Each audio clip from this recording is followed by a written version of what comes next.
downfall. Linda was never the good witch. Gossip and spreading rumors will be your downfall. She threw her into the dead ditch. Jealousy makes you lose everything, that's the cost. How about you just stay in the land of the lost? Besties with the witch of the west. Hate on us, but you're still obsessed. Getting me to be the big bad villain, babe, go get a psychoanalysis. Because I know I'm one in a million, but it's fine, I'll be your protagonist. You're talking too much, we can all hear your whispers. Calling us wicked is a little insulting. You gave them to her, but you can keep the rest with birds. Thought you were a girl's girl, but that's just disgusting. You can call me the bad witch, but I'm not the snitch. So tell me which is which? Which is which? Which is which is which?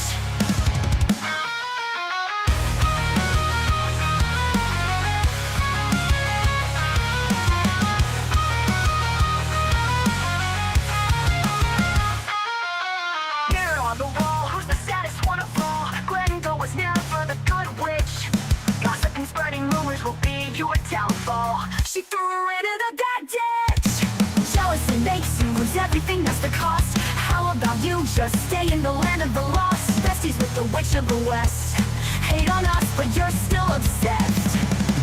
Hating me to be the big bad villain, babe, go get a psychoanalysis. Because I know I'm one in a million, but it's fine, I'll be your protagonist. Hola mi amigo, el propósito de la lección de esta semana es mostrar cómo el sentimiento de culpa puede ser destructivo completamente para la vida emocional. Y vamos a enseñar también cuál es la solución presentada por Jesús. Para hablar de la culpa, necesariamente tenemos que viajar en el tiempo hacia el jardín del Edén. Porque allá en el jardín todo era perfecto, hasta el día en que Adán y Eva decidieron tomar el control de su vida y cayeron estrepitosamente. El sentimiento negativo que surgió en la vida de nuestros primeros padres fue el miedo.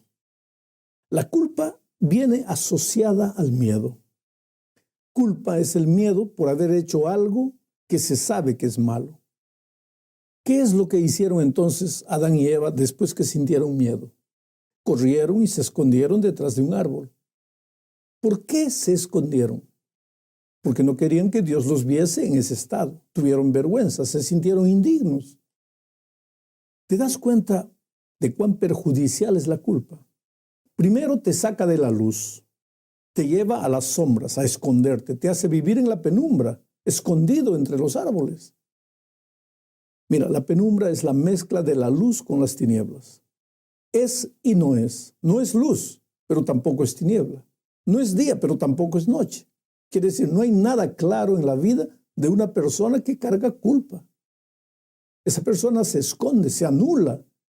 ¿Y qué hace para solucionar el problema? Empieza a acusar. Cuando una persona acusa a otra es porque en el fondo se siente culpable. La mejor autodefensa es el mecanismo de proyección. O sea, acusas al otro para que nadie se dé cuenta de tu pecado. Solo que esta aparente solución no ayuda mucho. Puedes acusar cuanto quieras, pero no puedes librarte del complejo de culpa. Para la culpa solo existe una salida. Se llama perdón. Y para recibir el perdón, el camino es el arrepentimiento. Arrepentimiento es reconocer el propio pecado. Aceptar que ofendiste a Dios. Mira, nada de explicaciones. Nada de justificativas, nada de proyecciones, simplemente acepta. Porque Dios está más listo a perdonar que tú a pedir perdón. La palabra de arrepentimiento no sale de tu boca y la respuesta del perdón ya llegó. Esa es la realidad maravillosa de la gracia de Cristo. Uno de los terribles problemas con relación a la culpa es que nosotros vivimos en días cuando los seres humanos, influenciados por la psicología moderna, tratan de ignorar la culpa.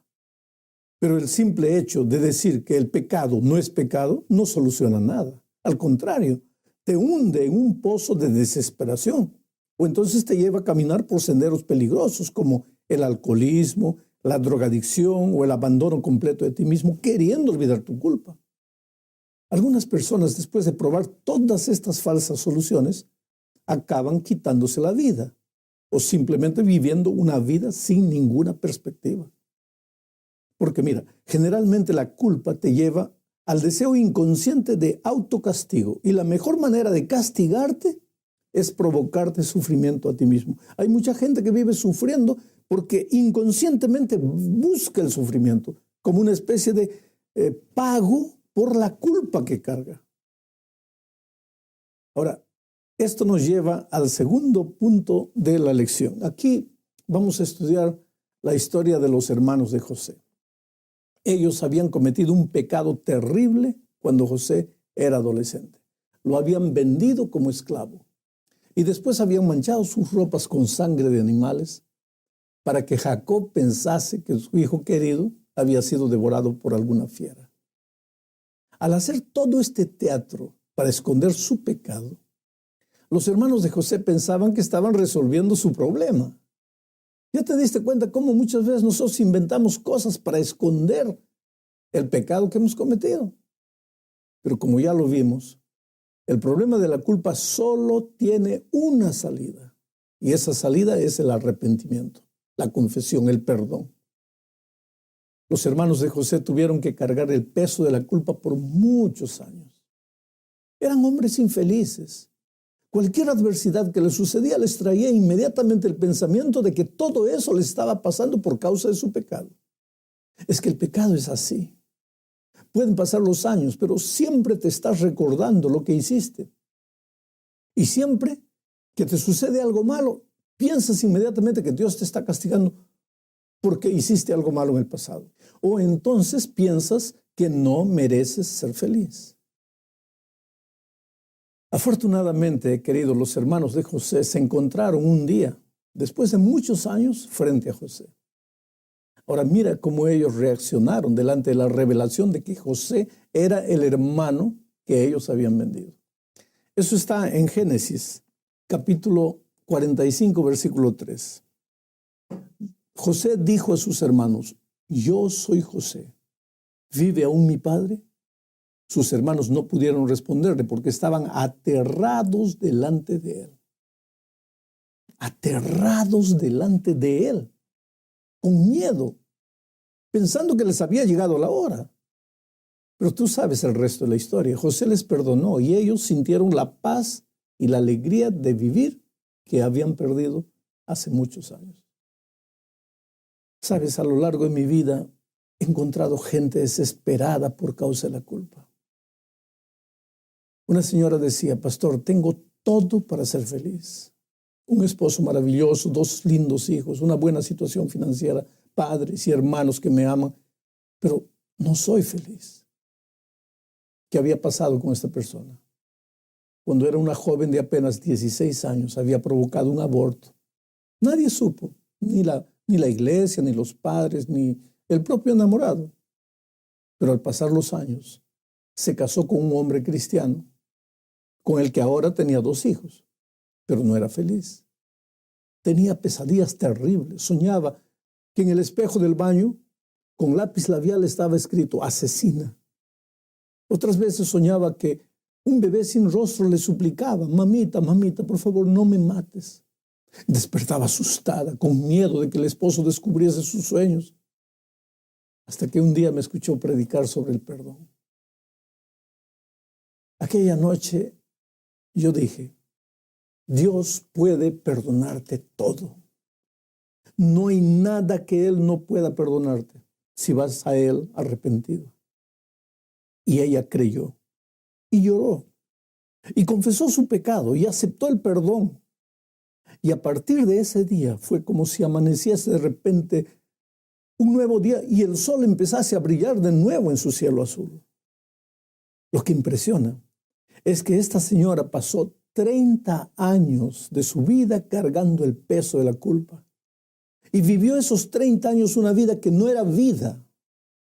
Era un tormento, porque una vida cargada de culpa no puede ser vida. Vamos ahora a la tercera parte de la lección. El Salmo 32 es un salmo precioso que nos habla del perdón divino. Mira, El versículo 10 dice lo siguiente: muchos dolores habrá para el impío, mas al que espera en Jehová le rodea la misericordia. Muchos dolores. ¿De qué dolores se habla aquí? ¿Qué dolores carga el impío? Son los dolores del alma. Noches y noches sin dormir, tomando píldoras para poder tener sueño. Noches enteras siendo masacrado por el martillo y la culpa, crucificado en el madero de sus propios pecados, tratando de usar técnicas humanas para aliviar la culpa y sin embargo cada vez más desesperado y enloquecido. Pero el salmista dice, pero el que confía en el Señor, ese encontrará misericordia. ¿Sabes? Misericordia es el amor de Dios elevado a la infinita potencia. Dios quiere perdonarte. Jamás pienses que Dios es un juez airado porque cometiste algún pecado y ahora quiere castigarte por eso. No, Dios es un Padre de amor, deseoso de verte feliz, deseoso de reconstruir tus sueños, de hacerte un hijo o una hija victorioso.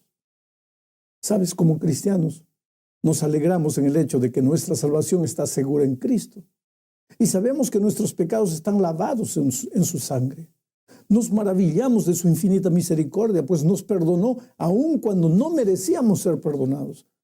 Sin embargo, a menudo sucede que somos nosotros los que no nos perdonamos a nosotros mismos. Por supuesto que sabemos que cuán lejos está el oriente del occidente hizo alejar de nosotros nuestras rebeliones. Sabemos eso. Y no obstante, continuamos llevando la pesada carga de la culpa. Inconscientemente creemos que estamos obligados a llevar esta pesada carga, cuando en realidad ese nunca fue el propósito de Dios. Debemos aprender a librarnos de la culpa. A veces el peso de la culpa es simplemente una falsa condenación. Quiere decir, la inventamos o la inventan para nosotros. Por ejemplo, cuando yo era un muchachito, mi madre tenía la convicción de que si yo pateaba por accidente una pelota en sábado, me iría directo al infierno. Y yo me sentía mal con esto, porque a veces no quería ni mirar una pelota de casualidad. Bueno, eso era culpa falsa. El sábado es un día santo, claro que sí. Pero vamos a decir que yo voy yendo ahí de repente por la carretera y viene una pelota en mi dirección y la pateo para devolverla. Yo no transgredí el sábado. Sin embargo, a mí me enseñaban otra cosa. Eso ocurría mucho con los judíos que habían creado una infinidad de pequeños reglamentos, inventando culpas mentirosas. Paul Tournier, un respetado psicólogo suizo, ha dicho: la falsa culpa viene como resultado de ideas y de criterios humanos. Falsa culpa. La gente a veces quiere controlarnos o manipularnos creando reglas y normas que la Biblia no menciona. Y nosotros debemos identificar esas falsas culpas con mucho cuidado y con oración. Pero cuidado, no podemos ir al otro extremo de pensar que nada es pecado, porque eso sería tan perjudicial o más que cargar una falsa culpa. En otras ocasiones llevamos a veces pesadas cargas de culpa porque no hacemos con ella lo que debemos hacer. Hay 3 respuestas inadecuadas delante de la verdadera culpa. 3 caminos, 3 posturas completamente equivocadas. En primer lugar, tú puedes reprimir la culpa, tratar de esconderla, de negar su existencia en lugar de reconocerla. Como resultado, perderás la paz y a veces hasta sufrirás físicamente. En segundo lugar, tú puedes lamentar tu error, pero el solo hecho de decir lo lamento mucho, lo siento mucho, eso no significa reconocer la seriedad del pecado y la consecuente responsabilidad. En tercer lugar, tú puedes sentir remordimiento por el pecado. Nunca volveré a hacer esto, prometes. El mismo Judas sintió remordimiento después de haber traicionado a Cristo. Sin embargo, le faltó un paso para llegar a lo que la Biblia llama arrepentimiento. El arrepentimiento, querido, es la manera bíblica y correcta de responder al pecado. En el momento que entregas tu vida a Cristo, tus pecados son perdonados. Tu pasado es borrado completamente. La justicia de Dios fue satisfecha, pero ahora, como hijo de Dios, necesitas mantener comunión diaria con el Padre. Para lograr esto, es necesario confesar tus faltas al Padre Celestial cuando te das cuenta que has pecado. Y todos los días, desde que nos levantamos hasta que nos acostamos, estamos cometiendo errores. Por eso cada mañana debe ser una evaluación de la vida, cada noche otra evaluación de la vida y pedir perdón a Dios por lo que hicimos. El escritor cristiano C.S. Lewis dijo que la verdadera culpa es un sistema de alarma interno, que revela el pecado en nuestra vida y nos señala la pérdida de la comunión con Dios. El Espíritu Santo usa la culpa para instarnos a volver de nuestros pecados y regresar al Padre. Por eso Pablo menciona en primera a Timoteo capítulo 4, versículo 2 lo siguiente: por la hipocresía de mentirosos que teniendo cauterizada la conciencia,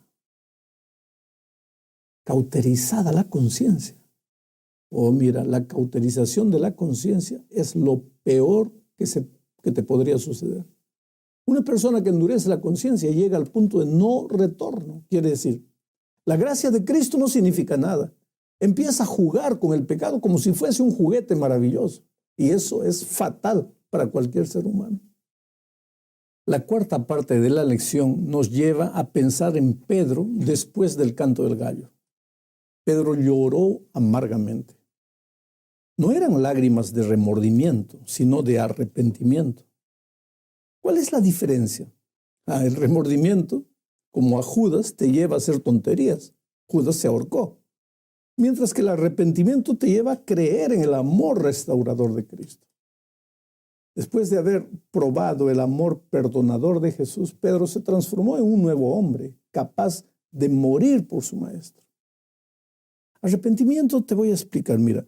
Arrepentimiento es algo que genera Dios en tu corazón. El amor de Dios genera el arrepentimiento en tu corazón.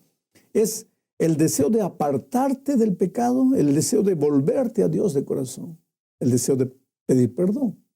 Ya, remordimiento es diferente. El remordimiento te asusta, tú tienes miedo de las consecuencias de tu pecado descubierto y pues enloqueces, desapareces, te matas, haces cualquier cosa. Por eso el único camino para resolver el problema del pecado es hacer lo que Pedro hizo: caer, llorar a los pies de Jesús, reconocer: Señor, he pecado, he fallado, soy un pecador, no tengo fuerzas, necesito de ti, y deja que Jesús haga lo que tú no puedes hacer. Llegamos al fin de la lección hablando de la plenitud del perdón divino. Dios no perdona por la mitad, querido. Coloca eso en la cabeza. Dios no perdona por la mitad. Él perdona completamente y para siempre. Esta es la promesa que encontramos en Romanos capítulo 8, versículo 1. Dice: ahora pues ninguna condenación hay para los que están en Cristo Jesús, los que no andan conforme a la carne, sino conforme al Espíritu. No existe más condenación para los que están en Cristo Jesús. Una vida de consentimiento de culpa es una vida condenada, no solo a la muerte eterna, sino a una vida de fracaso, a una vida de tormento, de desesperación en este mundo. El pecador no tiene paz, vive permanentemente angustiado. Y eso, querido, eso no es vida. O por lo menos no es la vida abundante y feliz que Cristo quiere que vivas.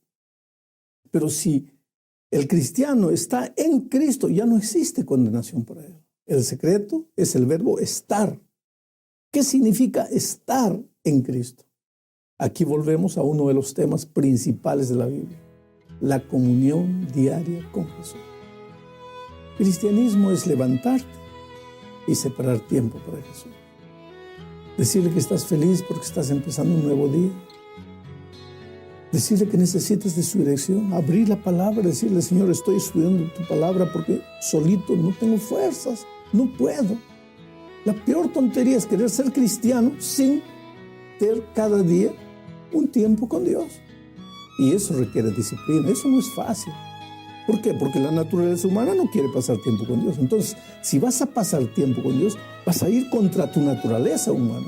Pero lo vas a hacer porque tu cabeza te dice que la única solución para ti es Cristo. Porque solo no vas a lograr nada en esta vida. Dios te bendiga.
Takes no future clear, just the now. But in the fire we're burning out. We crush, we burn, we never learn. It's a cycle. I can't discern, but in your arms I lose control. We fall apart, but still I go. Here we go again, standing in the dark, chasing every high, even if we fall apart.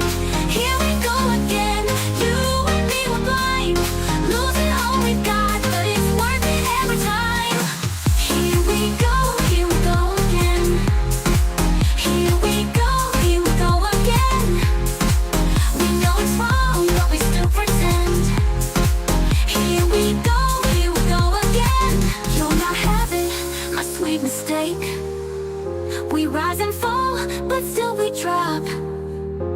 For just one night, it's all we need. Here we go again, we're free. Here we go again, spinning in the dark, chasing every high, even if we fall apart. Here we go again, you and me were blind, losing all we've got, but it's worth it every time. Here we go again. Here we go again. We know it's wrong, but we still pretend. Here we go again. Hola, mi amigo. El propósito de la lección de esta semana es mostrar cómo el sentimiento de culpa puede ser destructivo completamente para la vida emocional. Y vamos a enseñar también cuál es la solución presentada por Jesús. Para hablar de la culpa, necesariamente tenemos que viajar en el tiempo hacia el jardín del Edén. Porque allá en el jardín todo era perfecto, hasta el día en que Adán y Eva decidieron tomar el control de su vida y cayeron estrepitosamente. El sentimiento negativo que surgió en la vida de nuestros primeros padres fue el miedo. La culpa viene asociada al miedo. Culpa es el miedo por haber hecho algo que se sabe que es malo. ¿Qué es lo que hicieron entonces Adán y Eva después que sintieron miedo? Corrieron y se escondieron detrás de un árbol. ¿Por qué se escondieron? Porque no querían que Dios los viese en ese estado. Tuvieron vergüenza, se sintieron indignos. ¿Te das cuenta de cuán perjudicial es la culpa? Primero te saca de la luz. te lleva a las sombras, a esconderte, te hace vivir en la penumbra, escondido entre los árboles. Mira, la penumbra es la mezcla de la luz con las tinieblas. Es y no es. No es luz, pero tampoco es tiniebla. No es día, pero tampoco es noche. Quiere decir, no hay nada claro en la vida de una persona que carga culpa. Esa persona se esconde, se anula. ¿Y qué hace para solucionar el problema? Empieza a acusar. Cuando una persona acusa a otra es porque en el fondo se siente culpable. La mejor autodefensa es el mecanismo de proyección. O sea, acusas al otro para que nadie se dé cuenta de tu pecado. Solo que esta aparente solución no ayuda mucho. Puedes acusar cuanto quieras, pero no puedes librarte del complejo de culpa. Para la culpa solo existe una salida. Se llama perdón. Y para recibir el perdón, el camino es el arrepentimiento. Arrepentimiento es reconocer el propio pecado. Aceptar que ofendiste a Dios. Mira, nada de explicaciones, nada de justificativas, nada de proyecciones. Simplemente acepta. Porque Dios está más listo a perdonar que tú a pedir perdón. La palabra de arrepentimiento no sale de tu boca y la respuesta del perdón ya llegó. Esa es la realidad maravillosa de la gracia de Cristo. Uno de los terribles problemas con relación a la culpa es que nosotros vivimos en días cuando los seres humanos, influenciados por la psicología moderna, tratan de ignorar la culpa. Pero el simple hecho de decir que el pecado no es pecado no soluciona nada. Al contrario, te hunde en un pozo de desesperación. O entonces te lleva a caminar por senderos peligrosos como el alcoholismo, la drogadicción o el abandono completo de ti mismo, queriendo olvidar tu culpa. Algunas personas, después de probar todas estas falsas soluciones, acaban quitándose la vida o simplemente viviendo una vida sin ninguna perspectiva. Porque mira, generalmente la culpa te lleva al deseo inconsciente de autocastigo y la mejor manera de castigarte es provocarte sufrimiento a ti mismo. Hay mucha gente que vive sufriendo porque inconscientemente busca el sufrimiento como una especie de pago por la culpa que carga. Ahora, esto nos lleva al segundo punto de la lección. Aquí vamos a estudiar la historia de los hermanos de José. Ellos habían cometido un pecado terrible cuando José era adolescente. Lo habían vendido como esclavo. Y después habían manchado sus ropas con sangre de animales para que Jacob pensase que su hijo querido había sido devorado por alguna fiera. Al hacer todo este teatro para esconder su pecado, los hermanos de José pensaban que estaban resolviendo su problema. ¿Ya te diste cuenta cómo muchas veces nosotros inventamos cosas para esconder el pecado que hemos cometido? Pero como ya lo vimos, el problema de la culpa solo tiene una salida. Y esa salida es el arrepentimiento, la confesión, el perdón. Los hermanos de José tuvieron que cargar el peso de la culpa por muchos años. Eran hombres infelices. Cualquier adversidad que les sucedía les traía inmediatamente el pensamiento de que todo eso les estaba pasando por causa de su pecado. Es que el pecado es así.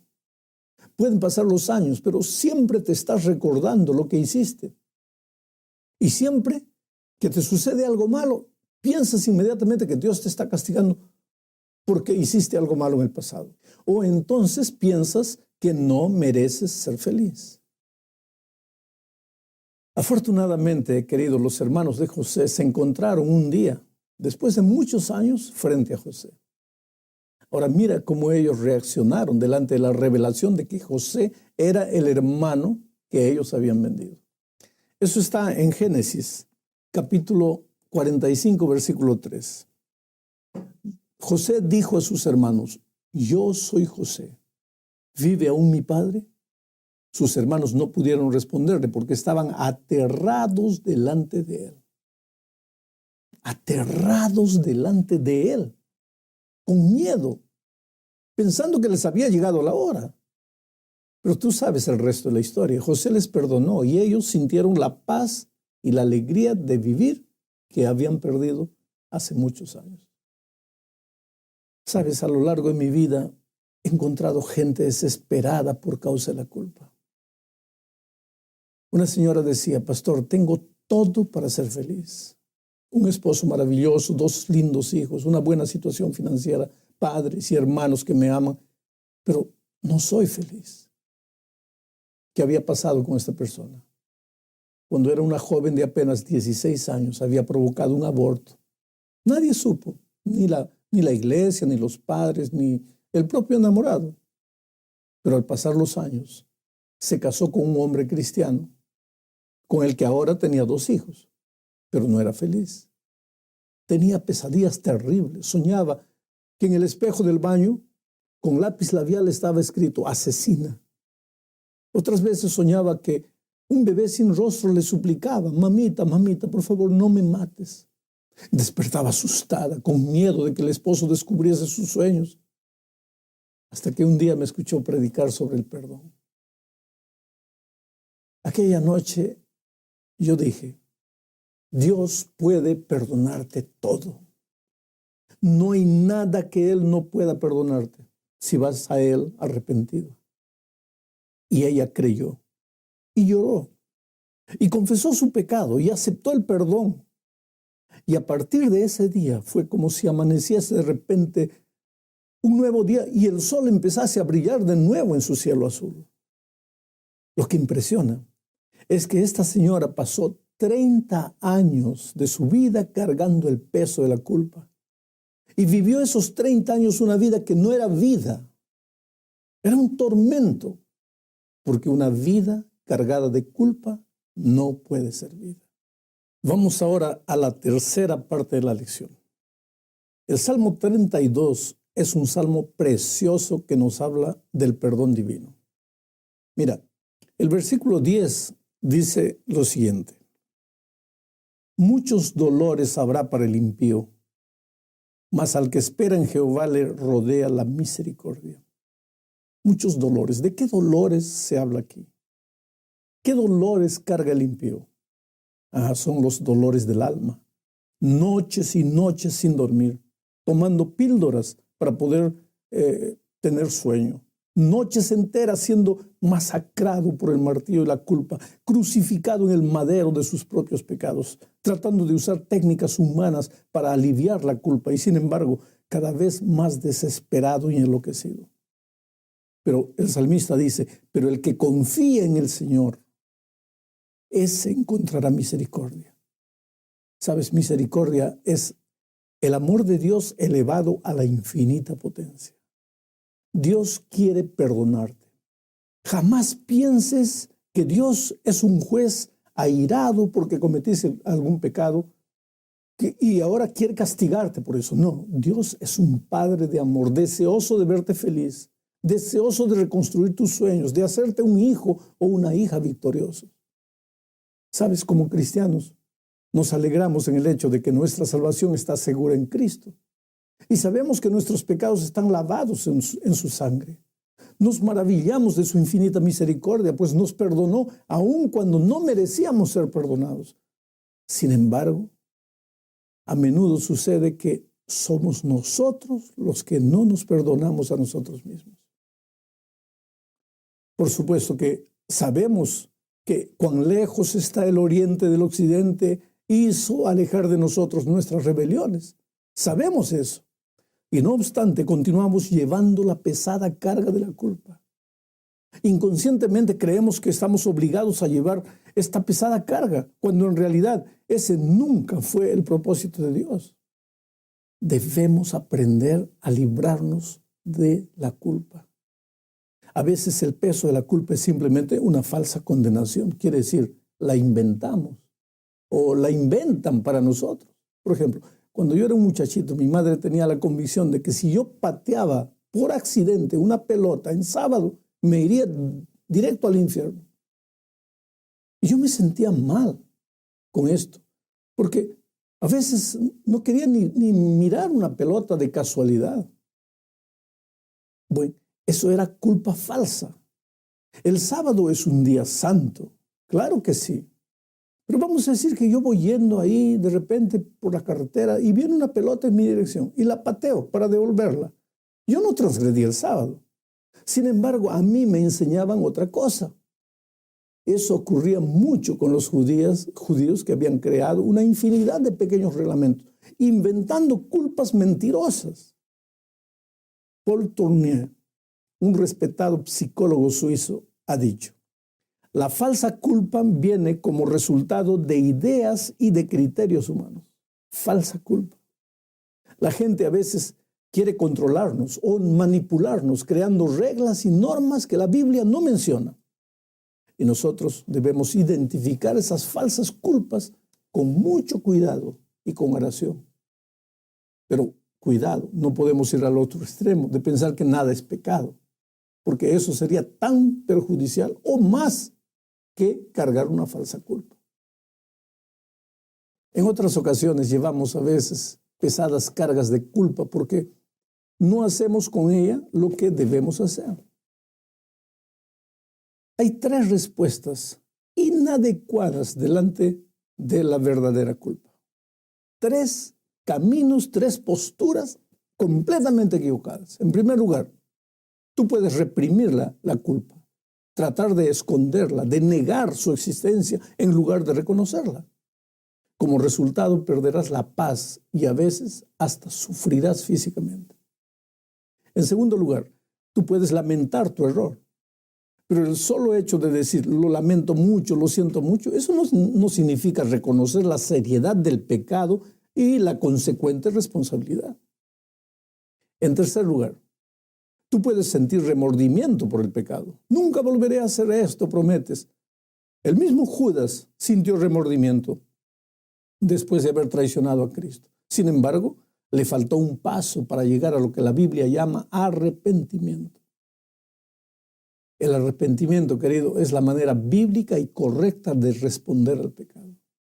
En el momento que entregas tu vida a Cristo, tus pecados son perdonados.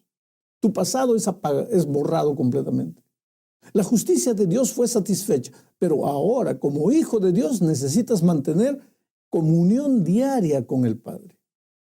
Para lograr esto, es necesario confesar tus faltas al Padre Celestial cuando te das cuenta que has pecado. Y todos los días, desde que nos levantamos hasta que nos acostamos, estamos cometiendo errores. Por eso cada mañana debe ser una evaluación de la vida, cada noche otra evaluación de la vida y pedir perdón a Dios por lo que hicimos. El escritor cristiano C.S. Lewis dijo que la verdadera culpa es un sistema de alarma interno, que revela el pecado en nuestra vida y nos señala la pérdida de la comunión con Dios. El Espíritu Santo usa la culpa para instarnos a volver de nuestros pecados y regresar al Padre. Por eso Pablo menciona en primera a Timoteo capítulo 4, versículo 2 lo siguiente: por la hipocresía de mentirosos, que teniendo cauterizada la conciencia, oh, mira, la cauterización de la conciencia es lo peor que te podría suceder. Una persona que endurece la conciencia llega al punto de no retorno. Quiere decir, la gracia de Cristo no significa nada. Empieza a jugar con el pecado como si fuese un juguete maravilloso. Y eso es fatal para cualquier ser humano. La cuarta parte de la lección nos lleva a pensar en Pedro después del canto del gallo. Pedro lloró amargamente. No eran lágrimas de remordimiento, sino de arrepentimiento. ¿Cuál es la diferencia? El remordimiento, como a Judas, te lleva a hacer tonterías. Judas se ahorcó. Mientras que el arrepentimiento te lleva a creer en el amor restaurador de Cristo. Después de haber probado el amor perdonador de Jesús, Pedro se transformó en un nuevo hombre, capaz de morir por su maestro. Arrepentimiento, te voy a explicar, mira. Arrepentimiento es algo que genera Dios en tu corazón. El amor de Dios genera el arrepentimiento en tu corazón. Es el deseo de apartarte del pecado, el deseo de volverte a Dios de corazón, el deseo de pedir perdón. Ya, remordimiento es diferente. El remordimiento te asusta, tú tienes miedo de las consecuencias, de tu pecado descubierto y pues enloqueces, desapareces, te matas, haces cualquier cosa. Por eso el único camino para resolver el problema del pecado es hacer lo que Pedro hizo, caer, llorar a los pies de Jesús, reconocer, Señor, he pecado, he fallado, soy un pecador, no tengo fuerzas, necesito de ti, y deja que Jesús haga lo que tú no puedes hacer. Llegamos al fin de la lección hablando de la plenitud del perdón divino. Dios no perdona por la mitad, querido. Coloca eso en la cabeza. Dios no perdona por la mitad. Él perdona completamente y para siempre. Esta es la promesa que encontramos en Romanos capítulo 8, versículo 1. Dice, ahora pues ninguna condenación hay para los que están en Cristo Jesús. Los que no andan conforme a la carne, sino conforme al Espíritu. No existe más condenación para los que están en Cristo Jesús. Una vida de consentimiento de culpa es una vida condenada. No solo a la muerte eterna, sino a una vida de fracaso, a una vida de tormento, de desesperación en este mundo. El pecador no tiene paz, vive permanentemente angustiado. Y eso, querido, eso no es vida. O por lo menos no es la vida abundante y feliz que Cristo quiere que vivas. Pero si el cristiano está en Cristo, ya no existe condenación para él. El secreto es el verbo estar. ¿Qué significa estar en Cristo? Aquí volvemos a uno de los temas principales de la Biblia, la comunión diaria con Jesús. Cristianismo es levantarte y separar tiempo para Jesús. Decirle que estás feliz porque estás empezando un nuevo día. Decirle que necesitas de su dirección, abrir la palabra, decirle, Señor, estoy estudiando tu palabra porque solito no tengo fuerzas, no puedo. La peor tontería es querer ser cristiano sin tener cada día un tiempo con Dios. Y eso requiere disciplina, eso no es fácil. ¿Por qué? Porque la naturaleza humana no quiere pasar tiempo con Dios. Entonces, si vas a pasar tiempo con Dios, vas a ir contra tu naturaleza humana. Pero lo vas a hacer porque tu cabeza te dice que la única solución para ti es Cristo. Porque solo no vas a lograr nada en esta vida. Dios te bendiga.